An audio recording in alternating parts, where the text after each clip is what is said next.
Hi folks, I'm Wayne Dubious and this is AARTO's weekly wrap for the last week of February in 2026. And as you know, we're rapidly heading towards our next local elections in just over 8 months' time, when many municipalities will have control changed from one political party to other coalitions.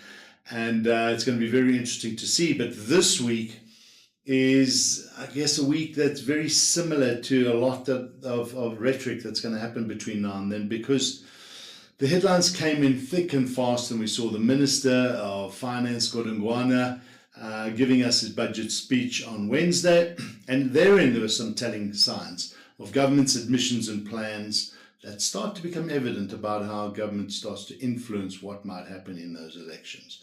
So let's understand this, because it's in an election year where we must take what politicians say and do with a lot more guardedness.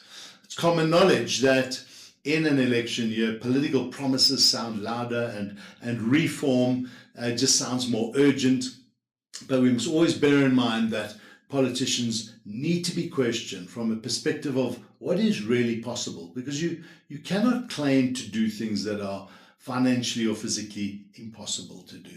And even if it is possible, why is it overdue? So often we talk about dealing with crises, dealing with poor governance that's led to a problem. And you've got to ask yourself, why weren't these reforms and these fixes done in the past? So always be skeptical of policies and promises of change and reform made by a party, especially one whose popularity at the polls is tanking very fast. And then they're going to appoint chairpersons of committees and task teams that are chaired by the same party that created the mess in the first place. It really is a problem. But let's kick off with AARTO. It made headlines again. So very briefly, what is AARTO? Well, it stands for the Administrative Adjudication of Road Traffic Offences, and it is a convoluted and complex South African legislative system that supposedly is designed to improve road safety by shifting traffic violations from a criminal prosecution process to administrative process. And in this process lies the demerit point system, but it's been in development for nearly 20 years now, and it has missed umpteen launch dates to date and deadlines. On Sunday, you might have read in the Sunday Times about a tender that was issued by the Road Traffic Infringement Agency, otherwise known as the RTIA, for R1 billion plus public-private partnership that is going to, do the work of the RTIA, simply put. I mean, this is outsourcing your work. And I want to talk a little bit about outsourcing, because many government departments, we see it in the CETAs, we see it in the RTMC, RTIA, we see it in government departments, local government departments, where the work of the department is becoming technical. They don't know how to do it, they're incompetent, so they just outsource it, and everybody remains employed, and the cost to you and I goes up. But what's essentially happening here is the RTIA are trying to outsource work and the development of an entirely new program, which the RTMC already provides for them largely through their NATIS system. And all that needs to happen is some additional development must happen at NATIS, in the NATIS system, for the Road Traffic Management Corporation, the RTMC, to provide this service to the Road Traffic Infringement Agency. But what happens is they're working in silos, and they're building these empires that require a lot of money and additional revenue earning opportunities. And that's what happens here. A lot of private companies, sometimes very connected, sometimes obtaining these tenders through manipulated procurement processes that make people very rich. And you and I spend a lot of money here unnecessarily. So what we need is for the Department of Transport to bring these two entities together and just finalize this issue around AARTO and stop allowing them to work in silos. We've written to the Minister on this, and we think that our letter combined with the Sunday Times expose has given rise to the Minister actually stepping in now, which is good, and halting this process while there's some investigation that takes place. So we'll keep a close eye on this, and we'll keep you posted. But whatever happens, We must just make sure that there is no unnecessary waste of taxpayers' money. There's no unnecessary development of a platform that we didn't need in the first place, and that we use the skills and expertise and systems development from within the government or department. So let's see what happens. If it is mismanaged, if it becomes something urgent, AARTO will step in and make sure that this process is not one of abuse of authority and unnecessary expenditure. Now, following the President's State of the Nation address at SONA a couple of weeks ago, we saw 6 provinces produce their State of the Province addresses, also known as SOPA.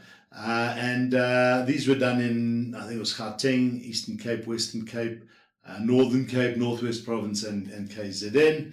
But it's in the country's most densely populated and richest province of Gauteng, where a lot of attention was focused on Premier Panyaza Lesufi's address and what his plans were for the province. And again, it's in this province that we see bold promises being made to fix the broken coalition-controlled metros of Joburg and Ekurhuleni and Mogale City and Mfuleni and Tshwane. This is a concentrated province, but it's got a lot of maladministration, mismanagement of finances by ANC-led coalitions. And the problem is, and the question you're asking is, why has the department not stepped in earlier? Because it has powers, and I'll reflect a bit about that. So what we're hearing from the Premier is that tighter financial controls and better coordination is going to happen between national and provincial and local government to address the dysfunction and fix the failing water systems and the crumbling road infrastructure and so forth. But why is it been allowed to happen and mount over many years before we hit this brick wall, this crisis, this mode of firefighting, which was very evident in Lesufi's speech? And it was also supported in Enoch Godongwana's budget speech this week, where we see from National Treasury billions of rands now allocated to fix water issues at a local government level. Now, what this is actually doing, it's a major shift, because you're having not grants, which is a normal process of allocating funds from national down to provincial and local, but you're having direct bailouts from National Treasury to local government in what the minister calls them introducing some oversight and some active structural intervention, in his words, to failing municipalities. This is a concern. Not because we don't need the funds, we do. We need to fix our water infrastructure. We need to get water to our communities, but it's how it's being managed and how it's being processed. And we know that the ANC is losing grip on metros.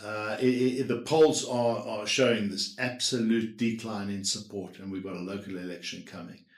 And we believe that this is an intervention to try and beef up repairs in time that makes the ANC look like it's doing its work in time for the local election. So let's watch this space, because we cannot have quick fixes, knee-jerk reactions to systemic failures that do not fix the country and these cities and municipalities in the long term. We need to be sure that we're not allowing centralizing of getting direct influence and funding from a national entity to address municipal mismanagement, because that becomes problematic. This is not about genuine reform the way we see it. We see this is about retaining leverage at municipalities where election outcomes are uncertain.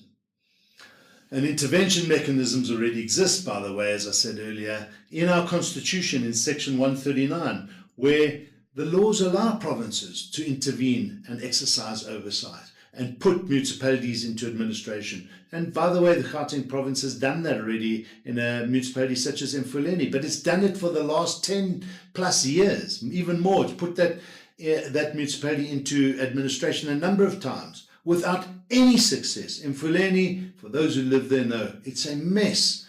So the Gauteng province doesn't even have the ability to manage administration of municipalities properly. And it doesn't do this properly. Certainly should have done something about City of Joburg and Ekurhuleni's mismanagement of finances. It should have stepped in a long time ago using those Section 135 powers, but it hasn't. And you've got to ask yourself, why not? And it's because politicians of one party are not going to come down heavily on politicians of the same party in local government. Why is that? We've got to ask ourselves, where is the real accountability? Where's the real leadership? And when that is lacking, then you know it's time for change. So our concern then is about these interventions by the budget, in the budget as read out by the minister. And it looks like the power appears to be shifting upwards and beyond provincial powers. And this is a constitutional issue. It's not a partisan issue. It's a constitutional one that needs to be interrogated. But let's focus a little bit more on what else came out of the budget speech by the minister, where I think the general consensus is that it has been applauded. He announced previously that there was going to have to be a 20 billion rand tax increase at the at the MTBPS, the midterm budget policy statement read out some 5-6 months ago, and that's now been taken off the table, and that's good. And they've done so because they've been able to save more money. Wasteful projects and unnecessary projects that government was funding has now led to more savings. And this is something that we've been urging government to do for many years now. And what we're saying is that if they dig deeper and engage with civil society to find more savings, they'll be able to do so and reduce the need for future tax increases again, and possibly even put some savings into offsetting some of the debt that costs us R1 billion a day. R1 billion a day lost just to servicing debt that this government has got this country into over the last 20 years. So Godongwana also announced that there was some inflation-linked relief on personal income tax brackets. Well, that's good. We expect that. So nothing new there. What was interesting was some relief on small businesses where there was a relaxation of the VAT registration threshold from 1 million rand to 2.3 million rand, and some capital gains relief. These are good, but very, very long overdue. However, it was input from economist Duma Ubule speaking to Bongani Bengwa on 702 when weighing in on the budget speech that really summed it up for me. Ubule said that there was nothing in the budget that spoke to addressing the need to find jobs for some 12.4 million people who are unemployed in South Africa. He spoke about the fact that budgets need to be speaking about growth generation. How do we offset our unemployment rate, which is, by the way, the second highest in the world? And we agree with him. The major objective of budgets is to grow the economy. It's to set out this growth path. It's to set out, especially in South Africa, how to create more jobs, how to address our growing problem of poverty and unemployment. He said we have a government that has stifled our economy for the past 2 decades at around 1% growth per annum. And our government gloats about the fact that we have an uptick to 1.5% in our economy in the coming year, when other developing economies and other countries similar to our situation are growing at more than double our pace and have been doing so for years now. And the question is, why are we celebrating mediocrity? Why do we celebrate the fact that we are treading water and we're actually going backwards when we could do so much more as a country? So spot on, Duma. We agree with you 100%. And it's against this backdrop that we must unpack the political rhetoric and the promises of reform. And we see a lot of this coming out in how we are going to deal with the criminal justice system, with the evidence that's coming out at the Madlanga Commission, which continues to expose what real reform is going to have to look like in South Africa if we're going to address a compromised law enforcement system that has been failing to deal with crime and corruption for a long time. And I must add that we're not particularly interested in the fiascos and the walkouts and the political one-upmanship that is taking place at the ad hoc committee in Parliament. Personality gouging and the theatrics that are and meaningless rhetoric that's taking place there is a concern. But what we are going to be paying more attention to is what's coming out of the Madlanga Commission, because it's less there about the personalities or who said what on WhatsApp happened to whom. This is about where the rule of law is being compromised, and the interrogation of how proximity of people outside the system to people inside the system is a serious matter. It is one of influence, and it gives us a truer picture of what real issues lie inside what is happening, and what real meaningful reform is going to have to take place to fix the mess in our policing and our criminal justice system. And so input at the Madlanga Commission this week by Shadrach Sabir really revealed something a little bit deeper about the blurring of these institutional boundaries. He was being accused of warning Vusimuzi Matlala about reports recommending the termination of this 350 million rand tender that Matlala had 2 months before it was actually cancelled. And Sabir struggled to explain why he sent the document to a third party after initially arguing that it was not confidential. But when the commissioners pointed out to him that it was marked confidential, then he quickly changed his story and saying, well, the document was out there already, so why did that matter? Well, it does matter, Mr. Sabir, it does matter. And I think the plot is thickening here, and it's not looking good for him. And it got worse for him when he started to claim that voice notes that implicated him in his close relationship with Matlala were AI generated. Now, in this instance, Sabir was being questioned about audio recordings in which Matlala allegedly discusses gifting to Sabir, and in parlors and other testimony alleging mentions of paying Sabir about 500,000 rand, 500,000 rand. So what Sabir is doing is he's rejecting these recordings as not being authentic, and telling the commission that Matlala informed him that the voice in the audio clips was not his and potentially generated through artificial intelligence. And he further argued that now this is now false evidence and that his phone has been tampered with. Well, I think all we can say to you, Mr. Sabir, is that you of all people should know that digital evidence is not abstract. It carries metadata and timestamps and device identifiers and routing information. And if there's a forensic dispute, then this should be handled by forensic experts. Just throwing around this glib allegation of artificial intelligence at a commission like this is nothing more than trying to distract the real issue here. You're shifting the attention away from substantive evidence, and this needs to be dealt with properly through the forensic investigation space, not through the way you're trying to handle it here. And so the issue here is that confidential documentation cannot be shared outside formal channels, even when it is claimed that it's being done with good intentions. Information inside law enforcement agencies is not social currency to be used for personal gain. And so this is an issue and a matter of proximity. And we must unpack this, because this is where the compromise lies. When an individual who benefits from a multi-million rand tender is allowed to have repeated contact and conduct and engagements with people in positions of power, and when social visits now become trivialized or discarded as not important, well, then proximity is not neutral. It has influence on outcomes specifically that do not benefit society, but benefit a handful of people at the expense of society. And it's important for Sabir and others to know that they should never be caught up in the trappings of corruption, and public officials must do everything they can to avoid the appearance of compromising their judgment. This is what the Commission's all about. This is what it's probing, whether people who have access to positions of power can be translated into influence. That's at the heart of it. And what we're seeing is a very, very clear picture of that happening. Now let's turn to something deeply troubling.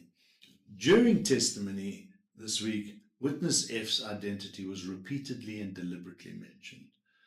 And if a witness cannot be afforded the protection and the courtesy of not being identified, then this is a serious problem, because the protection exists for a reason. And we live in a country where whistleblowers have been intimidated, they get attacked, and often now they get assassinated. And if oversight processes cannot safeguard identities, future cooperation by whistleblowers is just going to dry up. So it just re-emphasizes the need for whistleblower protection to be taken more seriously by government. It's a prerequisite for accountability, and we're not seeing government doing enough about this.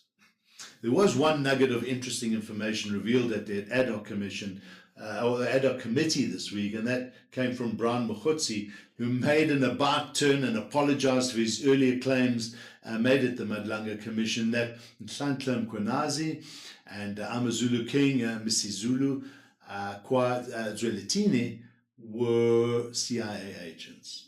Now remember, Mokgotsi presented himself as an intelligence asset,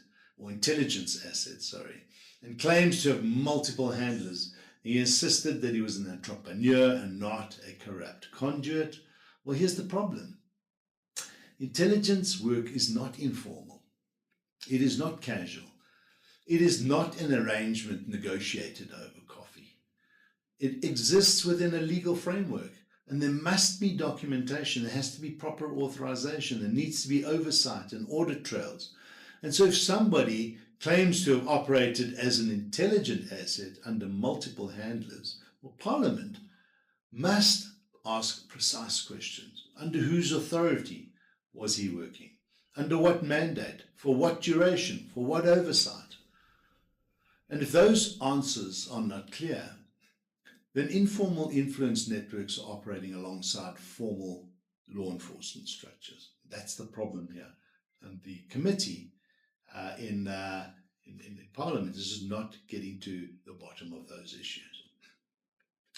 But across at the Madlanga Commission, we're hearing similar themes, and between the two committees, it just doesn't stop. The picture of all these handlers and factionalism and this proximity issue, and leaked reports and political intermediaries, it just continues unabated. And this is not random stuff, because what we're seeing here is a picture, a clearer and clearer picture emanating of a police enforcement system that is under significant strain. And we need these inquiries and these commissions to dig deeper. The deeper they dig, the more we establish, and the more that has to be fixed in the police services.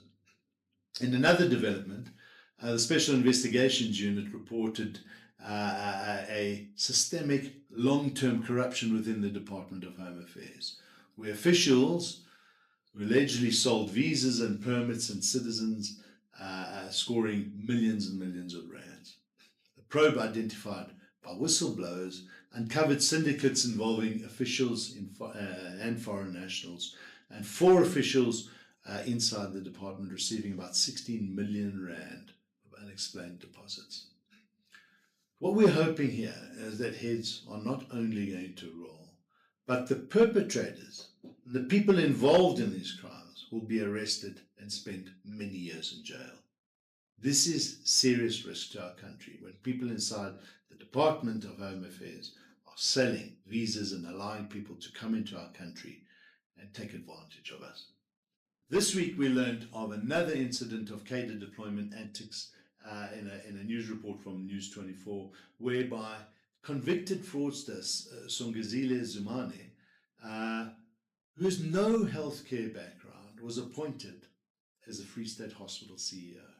This despite that the acting CEO who was in that position had 6 years experience in this space and should have been appointed as the full-time CEO as far as we can see.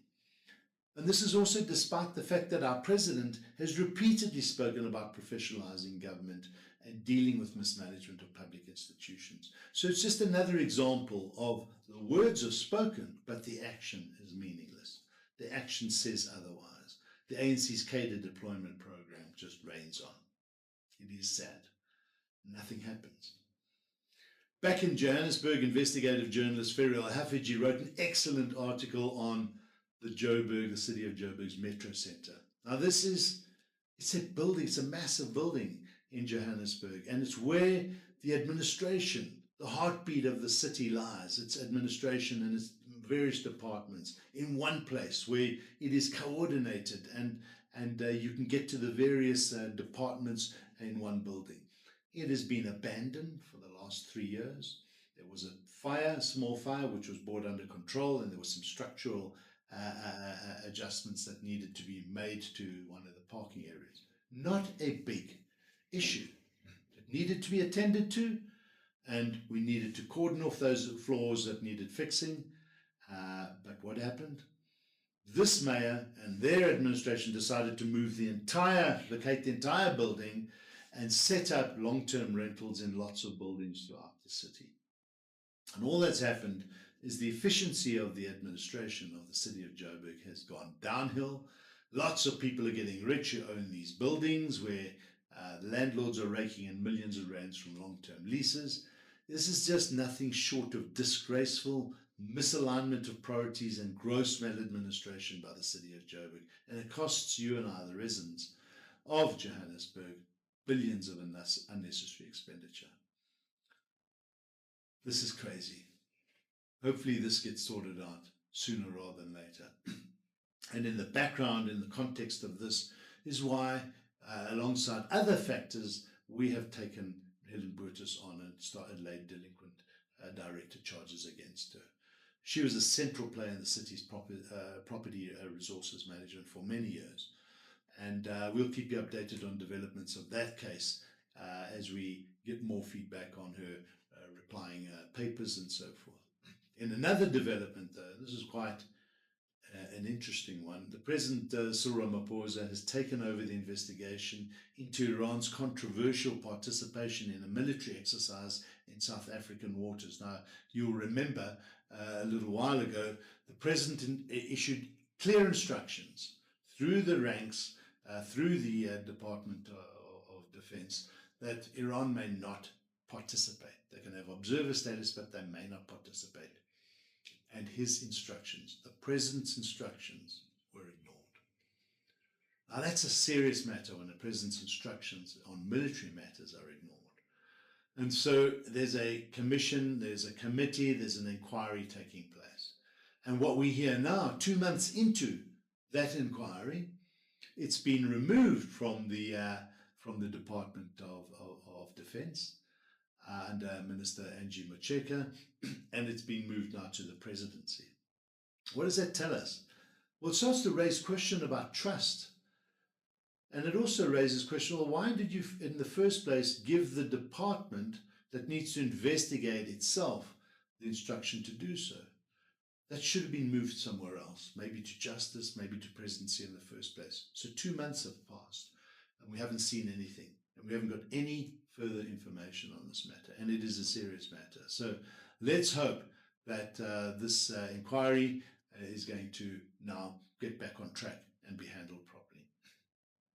In an interesting statement made this week by the Finance Minister, he launched a scathing critique of the National Student Finance Aid Scheme, NSFAS, saying that he just doesn't see the value that this institution affords to the students, quite frankly, where over 700,000 students receive funds from NSFAS to do tertiary education.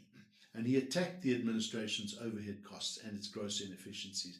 And what he was saying, he highlighted that over 700 million rand a year is spent by NSFAS just to administer itself. Massive rents we've seen and we've spoken about and investigated and exposed rampant corruption and maladministration. So we agree with the minister here. It is right for him to question this absolutely inefficient department, which, by the way, has been involved in messing around with student accommodation and trying to control third-party service providers. And we've seen how this has played out in a report, which we will be releasing in the next week or so, where the student accommodation fiasco was a concocted scheme, a whole registration process and a logging process and a whole accommodation portal that had all the hallmarks of enriching a few companies and allowing a lot of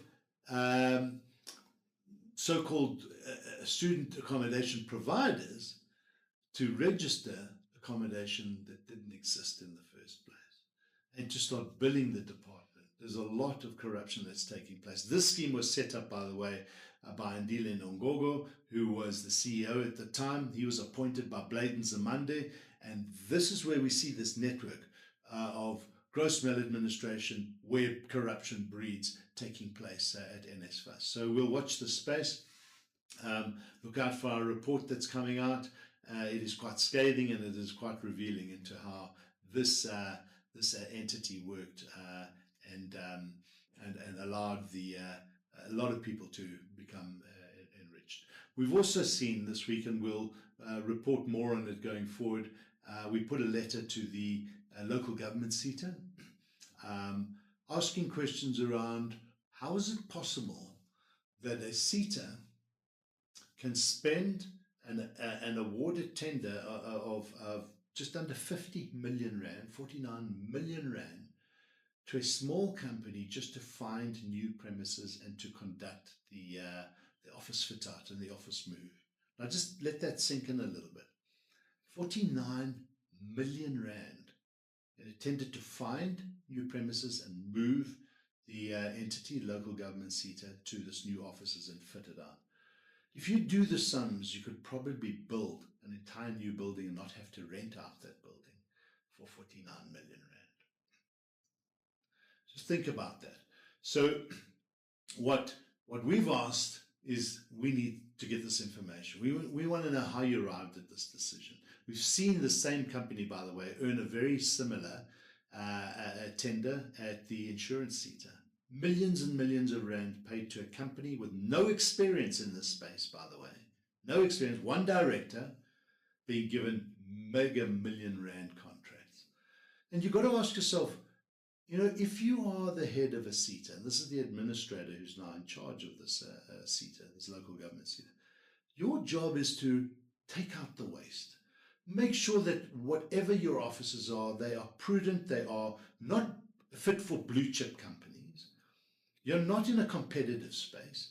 Why is the administrator not going to the Public Works Department and asking them where do they have empty office space close to where they currently are that may require R1 million or so upliftment and a bit of investment so that they can move, if they need to move, to those offices to save money? Why aren't we seeing that? But no, we see these tenders going out for these multi-million rand contracts handed to people that are very, very dubious. In another development we've seen this week, the Minister of Transport has finally appointed a new board at Sanral. They take office as of 1 March. This is good news because for years we've been saying that the current board, or the outgoing board of Sanral, under the chairmanship of Themba Mahambi, has been practicing overreach, has been dishing out tenders that have been challenged in court and withdrawn, and they've also withdrawn their own tenders that they've put out. It's been a mess, quite frankly. There's been so much spent on tenders, multi-billion rand tenders that have question marks, and media have been asking serious questions around some of the tenders that have received these tenders. And we believe that the past chairperson and that board have been exercising overreach, getting involved in operational stuff, appointing executives in the executive team when they should be doing far less of involvement in operational matters. So hopefully the new board will start cleaning up, we'll be digging deep, and hopefully they'll also be engaging with AARTO because we've got a lot of information to share with them. And then just as we start to wrap up, there's been no meaningful developments on the solar registration debacle with Eskom. We are waiting for their responses, but we're also waiting to see if they're going to enforce this 31 March, there's 1 month to go, deadline for you to register. What we can tell you is that a very low percentage has registered. We can also tell you that Eskom have now announced, or recently announced, that they are not going to be subjecting you to penalties if you don't register, and they're not going to cut your electricity off. So what is actually happening here is there's no enforcement mechanism for what we regard as a very unnecessary registration process. So we'll keep you posted on any developments that happen there. And the bigger mess actually unfolds in municipalities, excuse me, where The registration is just, it's so diverse. Every municipality is introducing its own rules, we think that the Minister of Electricity, Jose Romagopa, needs to step in here. Maybe he's going to have to do this with COGTA, he's going to have to do this with SALGA, he's going to have to do this with NSFAS, but somewhere along the line, we just cannot have this mishmash of regulations and different rules and different bylaws applying across the country. It's become so confusing and so messy, and we need to fix this up because the public are getting extremely frustrated, and it's in this frustrated confusion where the public have every right to sit back and defy irrational, unclear, and meaningless legislation and regulation. So we'll keep you updated on what is actually happening there. So just to wrap up then, remember that we need to ensure that oversight is strengthened. We need to make sure that as a civil society watchdog, our work needs to continue, more so now than ever before. And we remain fully engaged on these matters of public interest. We want to keep putting barriers in front of those who waste our money, who corruptly engage with outside parties that enrich connected cronies. We need to stop meaningless policies from taking place. And we need to make sure that government sees it fit to impose proper management of our finances. And this work, by the way, just doesn't happen without support. So I just want to say thank you to our donors and our supporters, thousands of whom give us small donations every month, but it adds up. Our work cannot proceed without sustainable funding. These investigations don't happen without resources. So to those who support us, thank you very much. To those who want to join our effort, please do so. Just go to AARTO.co.za. There's a click join now or support us or contribute button. Easy one. It's a quick process. And join this movement. Support us because we need more of you. Thank you again for listening. Stay engaged, stay active, and stay safe.